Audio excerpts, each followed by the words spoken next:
And so I think it's important that you understand the clinical trial process.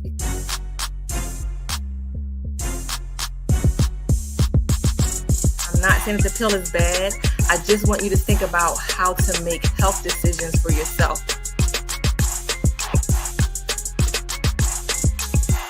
You want to be especially vigilant, especially staying on top of it. Once I got the information I needed, I started to move in that direction about how to make health decisions for yourself. In your mind, what would you say to brothers that's not vaccinated or just people in general? I'm glad to hear you are protected, and thanks for being so honest here on Keeping It 100, because that's what we do. Hello, Hi, everybody. Welcome to Keeping It 100, where we have these open and honest conversations about topics that matter to our community. I just want to make sure that everyone has what they need to make good health decisions. I am your host, Dr. Kristin Motley, and of course, we have a great show in store for you today. Remember, behind the scenes, we have Dr. Tyan Thomas. She is in the chat. She will answer your questions. Make sure that any questions you have about what we talk about, she will answer them and provide you with facts behind that. So give her some love in the chat. Let's bring in my wonderful, amazing co-host, George Mink Jr. Hey, I still was dancing to the intro. I know, I'll be like, and then I'll be having to stop, like, hey, welcome to the show. I'm Dr. Motley. Right. Good afternoon, Doc. How you doing? I'm good. How you doing? I'm all right. You know, do some things. You know how black men stress. So, you know. You got to put the cape on. Yeah. Pull it together real quick. That's all. Listen, we're having a therapy session today, so you can really let it out today. Yeah, I could let it out today. We can let it out. Like, we got a licensed therapist on. We get some real help, right on time help. So don't worry. Right. But tell me what you've been up to. Nothing. Still talking to brothers, you know, trying to get on track with their health. Still pumping the COVID vaccination team, and you know, I was fortunate enough. Some brother did call me, say he did get boosted. He said it was Yes. And it wasn't as bad as he thought it was going to be. That's good. And he talked to one of his friends, so. Two brothers got boosted. I got 2 points this week. Good job. That is what this work is all about. It's just moving people to make decisions on their own. It's never us trying to force anybody. We just want to make sure that they have information that they may not be getting from anywhere else, so that they can make a health decision that they decide to make. So I'm really, really glad, and I'm proud of you for the work that you're doing out in the streets, having these conversations. I know they're not easy conversations to have, but you're doing it. Right. And it's getting easier. I mean, the big topic was the stress thing. I mean, you know, we all stress in different ways. We all got different types of stress that we're dealing with, but it's like a personal stress being a black man. And I just been talking to a lot of brothers about the show last week. They was like, they was actually excited about today, the part 2. Awesome. And so yeah, like it's been nice though, Doc. I appreciate the ride. Yeah. All right, good. Well, we are definitely going to get into that stress talk. Before we do, I just want to remind people that the government is cutting back on funding for vaccines and testing and treatment for COVID. It's going to be pushed off to your insurance plan. So if you do not have insurance and you want to get tested, you want to get the vaccine, it won't be free. So take advantage of these things while it's being covered by the government, because it's not going to last long. If you do have insurance, that may mean that you may pay a small amount. Depending on your plan, you may pay a large amount. It's hard to tell. So I just want to encourage people, if you're thinking about it, please do what you need to do. Pray, meditate, but move in a direction that will allow you to spend the least amount of money as possible on something, because right now you don't have to pay for it. That's going away. I think by January is the last thing I said is by the first of the year, the government is not going to be paying for this stuff anymore. So while the money is out there, please take advantage of it. Wow. Because we're going to see those disparities. Like, we know who have the highest number of the percentage of people that are not insured or who don't have enough insurance. It's usually African Americans, Hispanic population. So this is the time for us to take advantage of this, because everybody else then took advantage of the benefits. So we need to be taking advantage of them too. Yeah. Real quick, I just want to clarify, because I know we joke about this, but this is a really serious matter in terms of me not having a booster yet and my 2-year-old not having a booster, he hasn't been vaccinated yet. So I know George been getting on me about it, and like we joke about it, but it's a serious thing. So I want to be responsible and clarify my reasoning for why I'm not boosted and he's not vaccinated. My last booster was in January. So normally I would have gotten my booster as soon as it dropped. George was just bragging that he got his when it first became available and we not boosted, and he was like stunting on us. I would have gotten mine by now, but I had COVID in July. So when I had COVID in July, that gives me 3 months of pretty good protection. So the CDC says if you had COVID within 3 months, you don't need a booster. You wait until the 3 months. So if you had COVID, you wait 3 months and then you get a booster. It hasn't been my 3 months yet. It's coming up. So it's coming up. So y'all keep an eye on me. It's coming up, but I'm still within my 3-month window. So I'm gonna wait. I ain't trying to get no vaccine early. I don't even really want to get it, but I'm gonna get it because it's the right thing to do to protect me and to protect the community around me. I'm definitely going to get it, but I have a little bit more time. In terms of Noah, he's in the same place. He had COVID when I had COVID because I gave it to him. I don't even want to talk about all the guilt I felt about that. I know. So he had COVID in July, and so he has a couple more weeks. And when his time is up, I'll be scheduling his appointment to get him a COVID boost. I mean, to get his first dose because he hasn't had a first dose yet.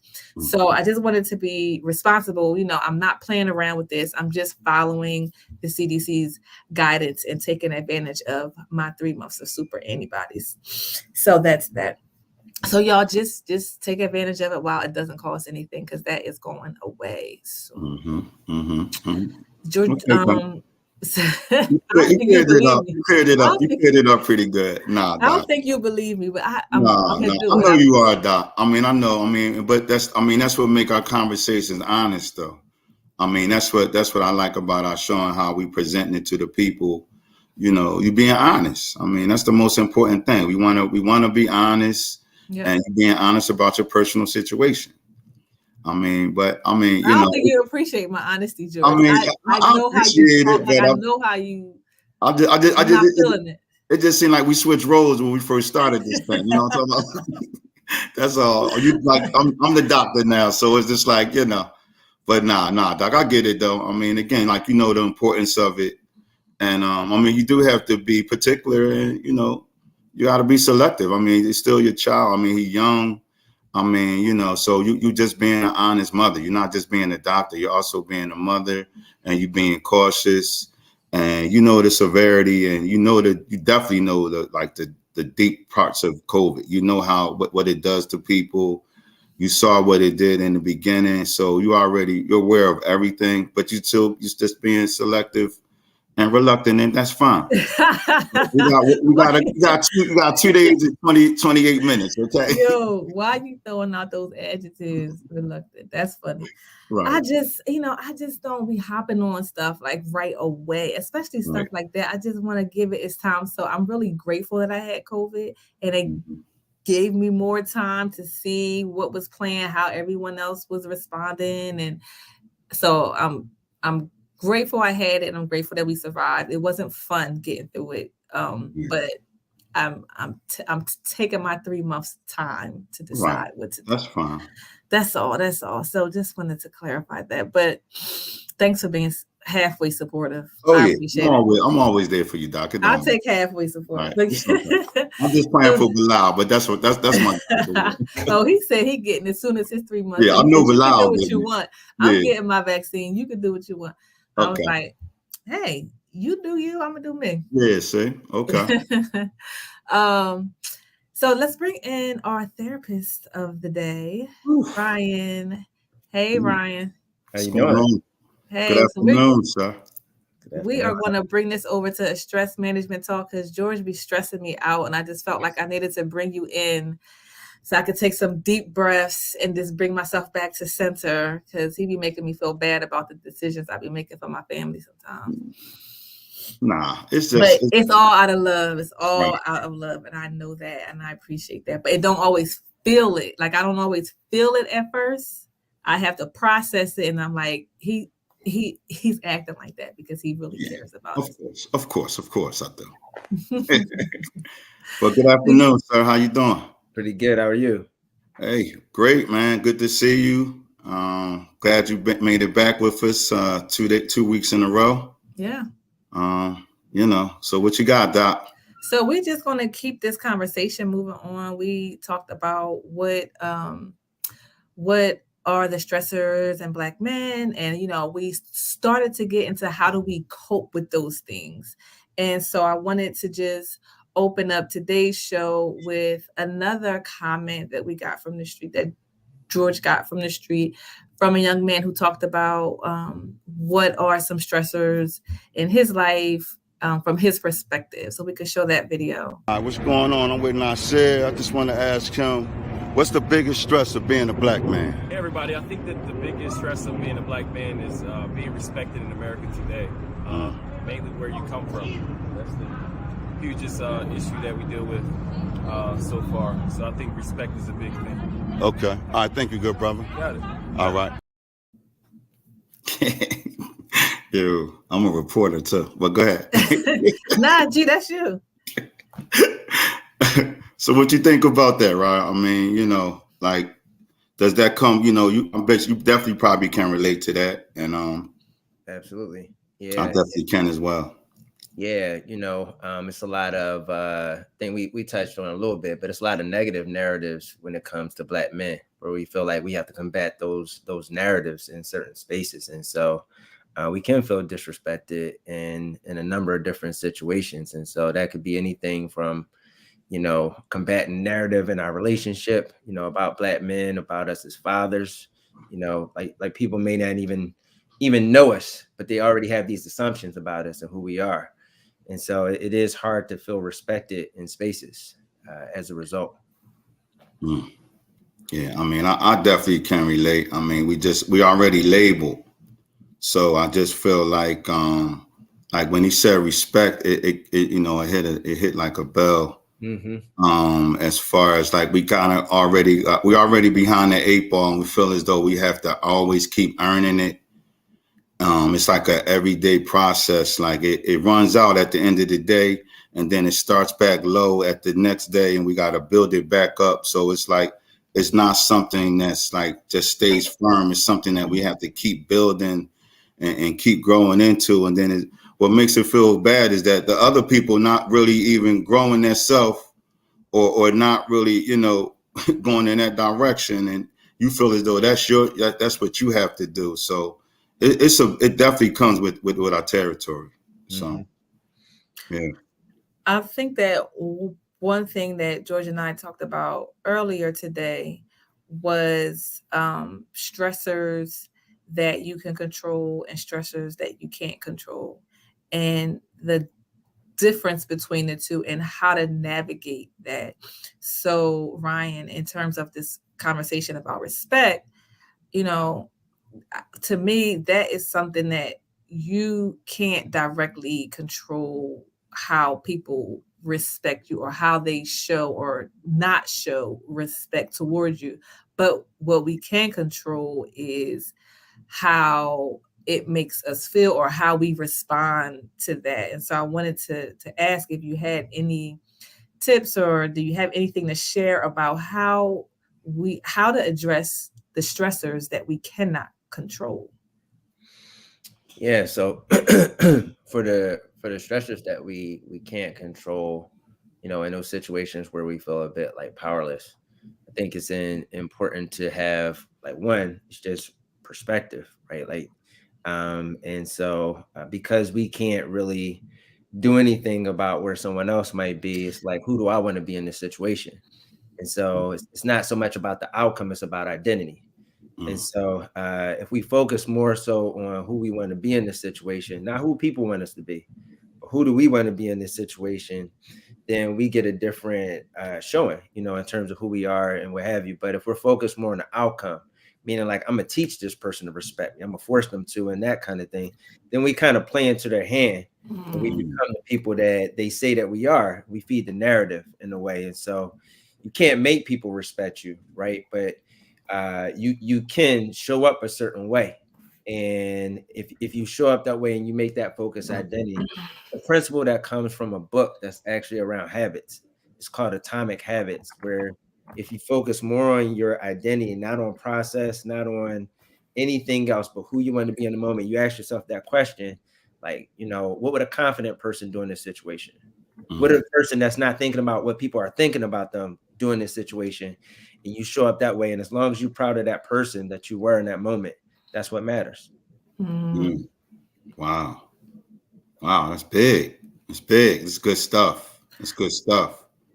How do we get there though? Like, how do we get into that mindset? Like when you are in, especially for a Black male who may be in a stressful situation, and in that moment, how do you even like remember to pull on some tools? Like, how do you, like, what could we do to remind us to pull tools out of the toolbox to, to handle the stress better? Yeah. Right. So first you want to be aware of your internal process, like your cycle. And one way to do that is, we know that we have a certain feeling coming up by the way it impacts our bodies. So you might pay attention to your body. Like when I'm angry, I can feel heat in my chest, right? And so I know that once I get that heat, that I need to pull on a certain tool. So first you need a cue. You need something that is going to cue you to like pull on a certain tool. And that just comes with a certain level of awareness. It might also be your thought pattern. Like once you have this cycle of thoughts that go through your mind or the racing or what have you, then you want to be aware of that. So some people wear like a rubber band or something on their wrist, and whenever they have a certain thought pattern, they just pop it. It's a way of monitoring those thoughts when they come up, because everything is so automatic, it happens so quickly. You know how people say like one thing happened then another? Yeah. You want to stop that one thing then happened, that, and so you want to add in some awareness. One thing happened, I was aware, and I was able to make a different choice. And so paying attention to your body, being aware of those thoughts can help you to figure out like, this is the cue, this is the pattern that I want to interrupt. And then you start pulling in those tools in those moments to attach a cue to a tool. And that's how you are able to make the change. I like that. So it's just, you have to know your triggers. Right. You have to know your triggers. And then once you know your triggers, when that things happen, you're paying attention to it. And that's your cue to pull a tool out the toolbox. That's right. Wow. Right. I like that process. Yeah. So what are some other triggers? So you said your chest feels hot. Yeah. I'm thinking when I feel stressed, or if I'm in a stressful situation, my heart beats fast. Like I know that my heart's racing, or like my stomach hurts. Or I get like the bubble guts. It's just so bad. So that's something that happens for me. What other triggers happen? Yeah, so there's a number of different like thought patterns that we might have when we feel triggered. And so I'll give you an example of it. You ever had somebody like really make you angry not because you're angry, but they're saying that you're angry in a moment where you're really not angry quite yet? So they assume that you feel a certain way. It's like, oh, you're angry. You're like, no, I'm not angry. Like, yes, you are. You keep going back, and then you get angry. Right. Yeah. Right. And so that's like a trigger could be somebody telling you how you feel when that feeling is not really there. They're not exploring how you feel. They're telling you how you feel. They're convinced. Or they're telling you something. They're labeling you, right? Like somebody calls you a liar, you haven't lied. And so when you get labeled in a certain way, like that can be a trigger. But you know that every time that happens, you respond a certain way. Right. And they can lure you in each time, and so that's why we're paying attention to those cues and to those patterns, like you call it triggers. You want to pay attention to it, because if the same thing is happening over and over again, what can be a result of that is people will focus more on your reaction than what actually happened to you. And so your reaction can actually drown out your needs in that moment. Because if you blow up, that's the conversation now. Like, you got angry and you blew up on me. Nobody's tending to the fact that you were labeled or that all that got missed. Yep. Wow. Wow, that's big. I mean, and it's, the thing for me is that the timing, like, so you just never know when it's going to come down on you. So I mean, and I just know, like, just, just the way certain brothers, the way we like came up, like we not used to processing, we used to reacting. Right. So, I mean, this is like a whole new way of life or different lifestyle to be able to process like a robot and just be like, no, like, I mean, it's great for my health because I know, the more you stress and the more you don't use like different defenses to combat it, then I mean, it definitely is detrimental for your health. But as far as like introducing yourself to the new form or the new pattern, like what's the easy way to start? Like what way would I be able to start like working that out? Like say, I mean, I probably definitely would consider therapy, after we start talking, but for things that I can do personally. So say for right now, I'm just starting out, like I'm just trying to do new things differently. I want to start reacting differently. I'm really not worrying about how people approach me or deal with me, but I'm really worried about myself. Like I'm really worrying about the way I react and the way I can control it, right? So what is like the first thing I would want to start working on right now, like, as far as going forward? I think the first thing is you would just want to make certain changes. That's really it, is that like you have that motivation and desire to change it, because if it's so immersed in your identity, if it's so attached to your identity, then you're probably saying like, well, that's me and people just need to learn who I am, and that's it. So you don't want to make the change. So I think the first step is actually wanting to make a change. And then the second thing is, in terms of like an actual tool, is you could do a 5-minute, 2-minute mindfulness meditation where you can pay attention to yourself and really just notice things coming up. I know for myself, the first time I did a mindfulness meditation, I can only do it for 30 seconds. Wow. I had all these thoughts coming up in my head that I noticed that once I just stopped and did nothing, just flooded my brain. And so I paid attention so much to myself that I realized that, having a lot to do sometimes is avoiding those things. Right. And I didn't even realize that until I did a mindfulness meditation. So a lot of us think we're doing it wrong when we're doing it, but if it feels like that, we're probably doing it right, because it's designed to help us feel more present. Okay. Wow. I had a quick request. I'm putting you on the spot, Ryan. Can you lead us through like a 30-second mindfulness meditation? Sure. All right, Sure. Let's go. All right. So, if you're both comfortable, just in your seats, if you are sitting back in your seat, just making sure that your back is fully supported and your feet are on the floor. And if you would just, if you're open to it, closing your eyes. And just want to breathe in through the nose and then let it go through the mouth.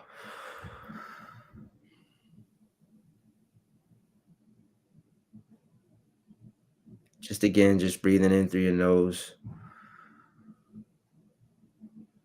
and then let it go through your mouth. Just want you to notice your breathing. Just not really forcing yourself. Just pay attention to your breath as you're breathing normally. We'll just notice that breathing up to the count of 10. Don't worry if other thoughts come up. Notice those thoughts and return to your breath.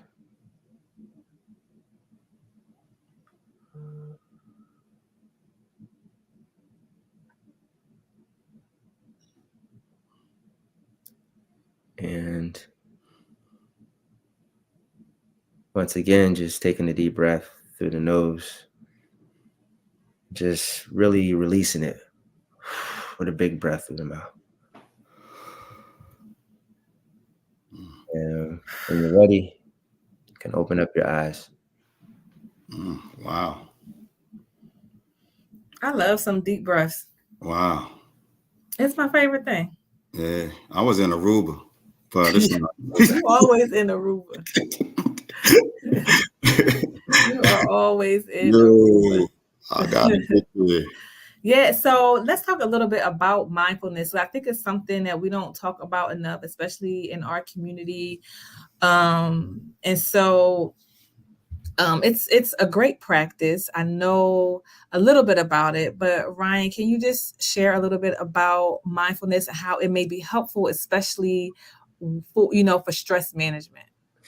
Yeah, well, it helps us to be more present. Like we can be more future focused or past focused, and paying attention to your body just for a moment. Just that action of noticing the thoughts and then coming back helps us to stay present. And the more we exercise that muscle, just imagine yourself in any environment and getting distracted and being able to stay focused and coming back and being present helps our concentration. It helps us to be less forgetful as a result. Reduces anxiety and depression. And so it has a lot of benefits. It helps us to pay attention to ourselves, a form of self-love, because we get a chance to really pay attention to ourselves. So it has a lot of benefits, but in particular, it's good for anxiety and depression. That's great. And it was so easy. Like that quick moment of just being still and just like paying attention to our breath, like it was just having us to just try to focus on our breath was like really easy. It did not take long at all.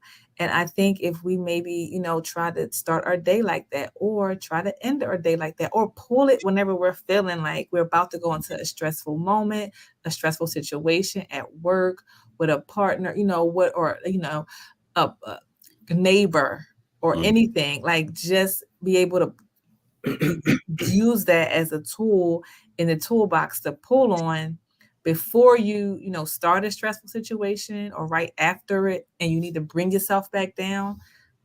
I just think that deep breaths are so easy and we just don't do it enough. We don't use them enough. Right. Yeah, there's a couple of things that can be useful that I haven't mentioned. One is during like a work day, is having restorative breaks. And so it's just a way to manage the stress load. Restorative in the sense that, when you take a break, you actually break. And that like looking at nature can be helpful, going for a walk, listening to music for some people, watching something that's funny, whatever it may be, but it's restorative, something that can give you some energy. So restorative breaks is extremely helpful. Exercise is pretty helpful in terms of reducing anxiety, depression, really helping us to manage stress as well. So those are two things that I forgot to mention that could be pretty helpful. Wow. And I actually already started that process. Like I have a fish tank. I don't know if you can see it behind me. Oh yeah. I use that as a form of like stress relief. I got multiple different kinds of fish in there. It's frogs, it's the water snakes. It's just, oh snap. And it's just like a whole world that I basically just block out what I'm, wherever I'm at, and just focus in on their world. And it actually is stress relief. I have some maybe a little wine every now and then with it, but that's awesome. But as far as like, that's one of my defense mechanisms. I also started like a garden type thing. I water my flowers, and I listen to music at the same time. And that's something that I was doing just personally, just to kind of start my day off. Because we can't avoid stress. Like there's nothing we can do to it's just the main thing is defending it. And I think that's where a lot of brothers is having issues at, especially something new. We always listen to music, but it might be the mood of the type of music that you're listening to. So it might, you might want to listen to a certain style of music, or, think happy thoughts or meditation. Like I actually was doing mindfulness wellness training with Stacy Mandel. And, she's an advocate, and she also worked out of Toby Farm school system. And she was actually doing mindful wellness with the students. That's great.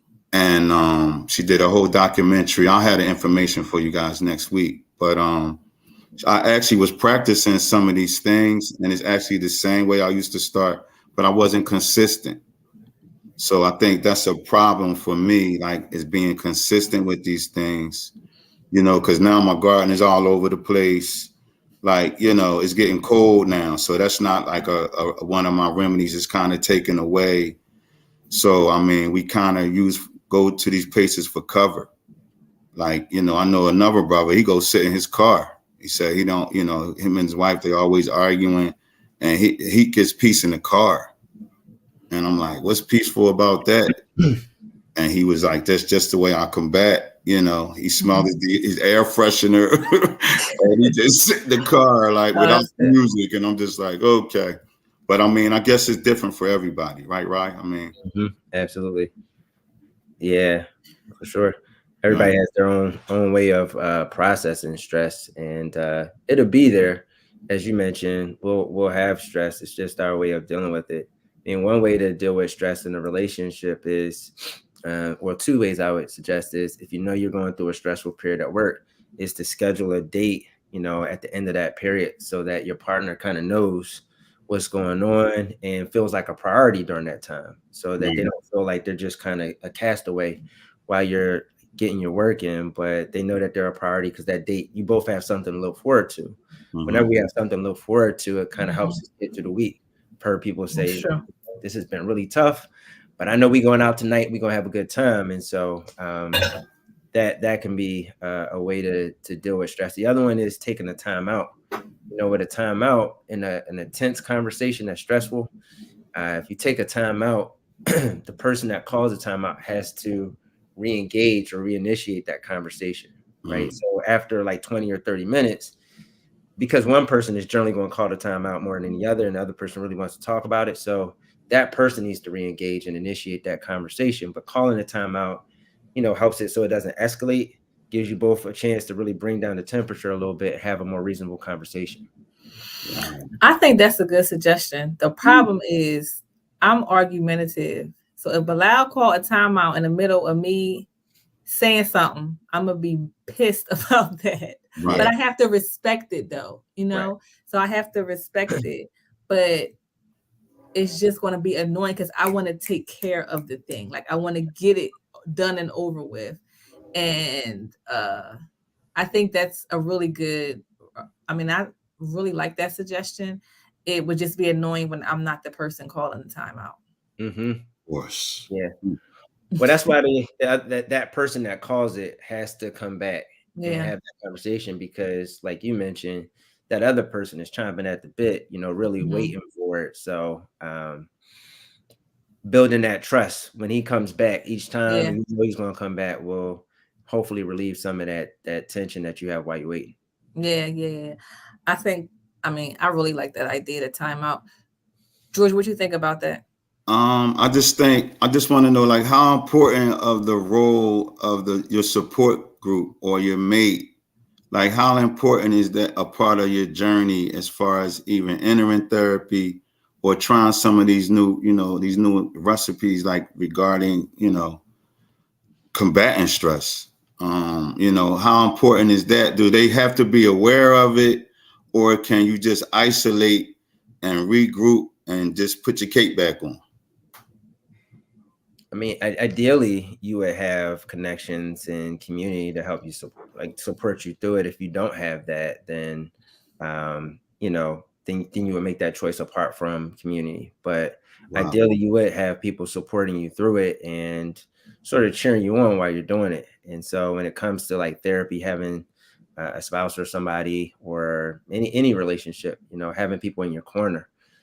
Some of us just don't have that, and so if we don't have that, I would never suggest that we just kind of put our heads down and keep at it. But I think sometimes we just in situations where we don't have a tribe and we don't have those people to really back us up. And hopefully if you go and see a therapist, that therapist will be part of that like community of care for you and be that person that can really cheer you on and support you through things. Right. Because what I talked to a couple of brothers about this, and You know, like a lot of brothers that I'm dealing with now, we pretty much was kind of hard-headed back in the day and kind of going through the transformation of like being a community leader.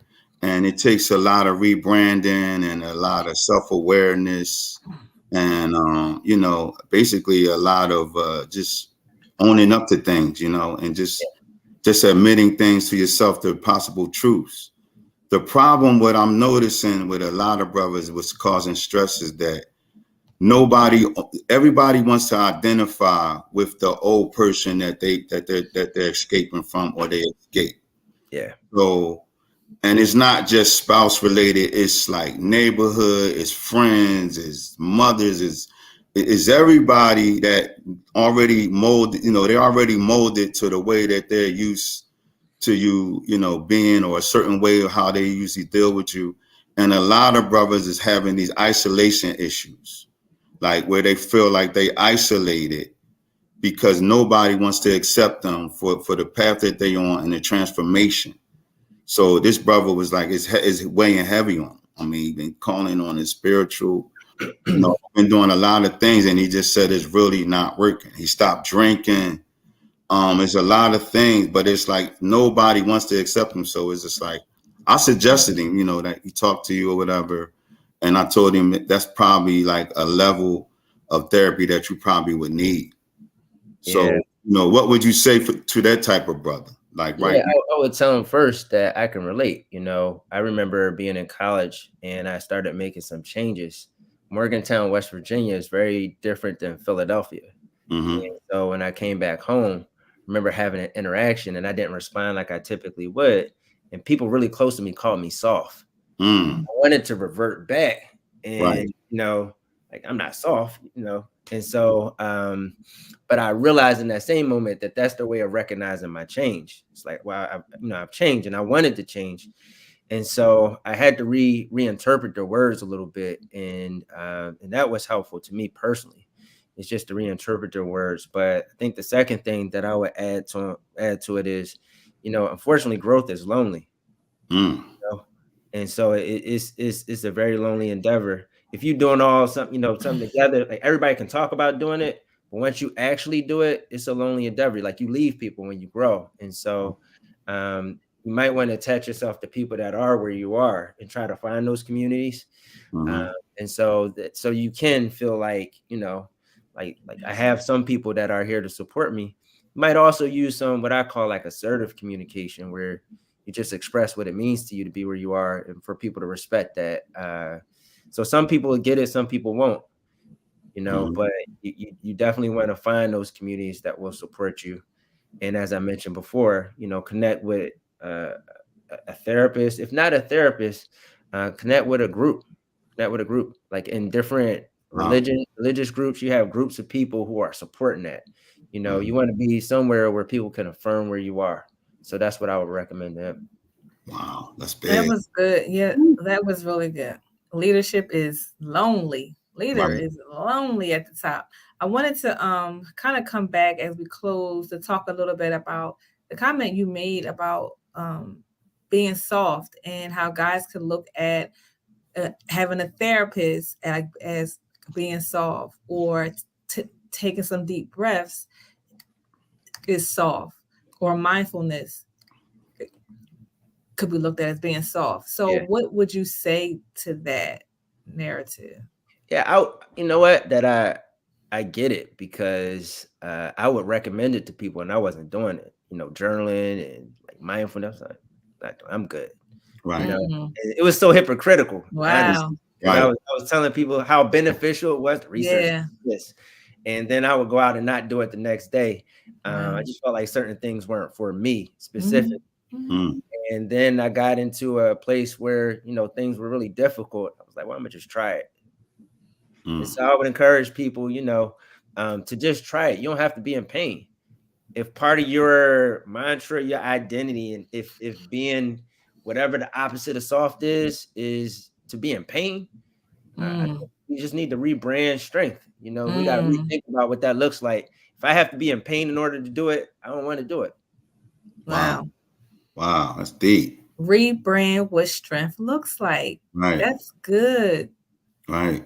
That's That's good good. stuff. That's good stuff. We're gonna have to write that down, Doc. That's gonna be one of our Yeah, little. we got to do a whole new logo, Yeah. branding, slogan. Right.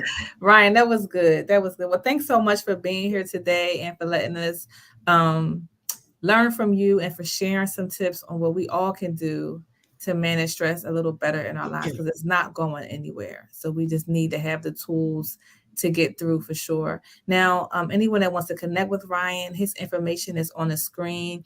I also wanted to mention that I heard today that Megan Thee Stallion has a new website out. Dr. Thomas put it in the chat. It is badbitcheshavebaddaystoo.com. Okay. So y'all can check out that website, and there's tons of resources on mental health. So tons of mental health resources on that site. So if you're looking for therapists, if you're looking for strategies, if you just want to learn more about the topic, stress management and everything mental health is there. So kudos and shout out to her for bringing light to this and for bringing her followers and making them aware of the importance of having these conversations. That's huge. That's big. Wow. We are planning to do a COVID and flu clinic at Homecoming this year in a couple weeks, October 22nd. So we'll be out there. We will see you there. If anyone has been waiting to get vaccinated or to get a booster, we'll have COVID shots and boosters, and we should have flu shots. The flu shot part isn't confirmed yet, but we should have flu shots too. So we will take care of your health needs as we party at Homecoming. Right. Yeah. So that's all we got for today's show. Make sure you tune in next week, same time, same place. We are kicking off Breast Cancer Awareness Month next week with a very special guest, one of our own CMPradio.net sisters. Leslie will be on sharing her testimony. So tune in next week and we'll see you then. I appreciate you, Ryan. Thank you, bro. Have a good one. Thanks, Ryan. All right, Doc. All right. See y'all. All right. And so I think it's important that you understand the clinical trial process.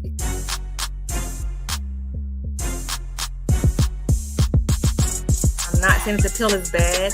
I just want you to think about how to make health decisions for yourself.